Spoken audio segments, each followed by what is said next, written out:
On ne combat pas les puissances des ténèbres en disant je te chasse. Non, on commence en disant qui est comme toi, Seigneur? Sur la RDC, il n'y a aucun autre nom que toi. Assis sur le trône, c'est toi qui règnes. Ma nation ne connaît qu'un seul Dieu, c'est toi, Éternel.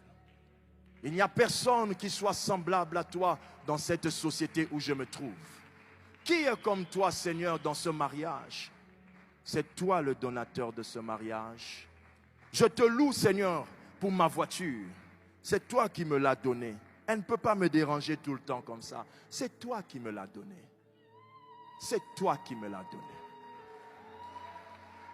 La deuxième chose que vous devez faire, après avoir proclamé la victoire de Christ, vous devez, deuxièmement, proclamer l'ordonnance du règne de Dieu. Proclamer l'ordonnance du règne de Dieu. Cela veut dire quoi? Proclamer l'ordonnance du règne de Dieu, c'est faire un combat spirituel où vous mettez Dieu en avant.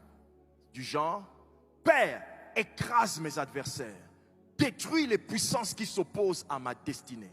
Lève-toi car mes ennemis m'entourent et marche sur mes adversaires. Tout ce que tu dis, mets Dieu en avant. Si tu fais comme ça, tu ne mourras pas. Mais si tu ne fais pas comme ça, tu vas voir, tu vas raconter les histoires qu'on raconte ces derniers temps. Pasteur, retour. J'ai prié pour quelqu'un, maintenant je sens les retours. Toi, tu as lu quelle Bible où on a parlé de retour? La Bible dit, je vous ai donné le pouvoir de marcher sur les serpents et les scorpions et sur toute la puissance de l'ennemi. Tu t'es arrêté là et rien ne pourra vous nuire. Il n'y a pas de retour quand on sait comment s'y prendre. C'est parce que vous vous y prenez mal qu'il y a des retours. Ah, les esprits de la famille de mon mari, tu sais depuis combien d'années ils sont là? 1. Proclame l'ordonnance de victoire. 2. Proclame l'ordonnance du règne de Dieu. C'est-à-dire, mets Dieu en avant. Yahweh, lève-toi pour ce mariage. Écrase les ennemis de ce mariage. C'est toi qui nous as unis. Éternel des armées, donne la joie dans ce mariage.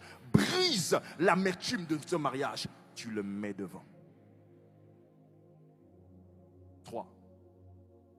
Proclamer l'ordonnance des alliances des paroles. Proclamer l'ordonnance des alliances des paroles reçues. Proclamer l'ordonnance des paroles, des alliances des paroles reçues. Ça veut dire quoi? La Bible dit ceci. Un homme, des disciples de Séva sont allés, ils se sont mis à prier. Je te chasse au nom de Jésus que prêche Paul. Le démon réagit, il dit quoi? Je connais Jésus. Je sais qui est Paul. Mais vous, qui êtes-vous?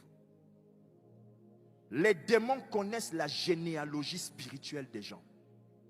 C'est pourquoi vous voyez que Jésus entre sur terre dès Matthieu, dès Marc avec une généalogie écrite. Afin de vous expliquer qu'il a le droit d'être sauveur. Parce qu'il est issu d'une généalogie qui a reçu des alliances.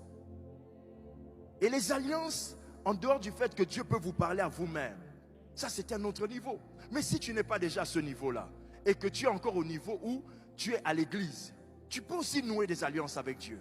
Comment? Les paroles que l'on prêche ici ne nous touchent pas toutes au même moment. Et ce n'est pas toutes les phrases qui vous concernent toutes au même moment. Mais il y a des paroles qui te touchent toi plus que l'autre. Ce qui te touche, écris ça, ce sont des alliances. Lorsque Agar quitte Sarah et qu'elle part dans le désert, la faim les attaque. Elle est sur le point de mourir. Elle laisse Ismaël. Elle se retourne quelque part. Elle pleure et sait qu'elle va mourir. La Bible ne dit pas l'Éternel entendit la voix d'Agar. Mais l'Éternel entendit la voix de l'enfant. Cet enfant, c'était l'enfant de qui? D'Abraham. Abraham, c'était qui? Le porteur d'une alliance. Les alliances crient dans les moments difficiles. Les alliances réclament votre salut. Mon père spirituel m'avait dit quoi? Tu as dit quoi? C'est déjà une alliance. Chacun à son niveau doit savoir comment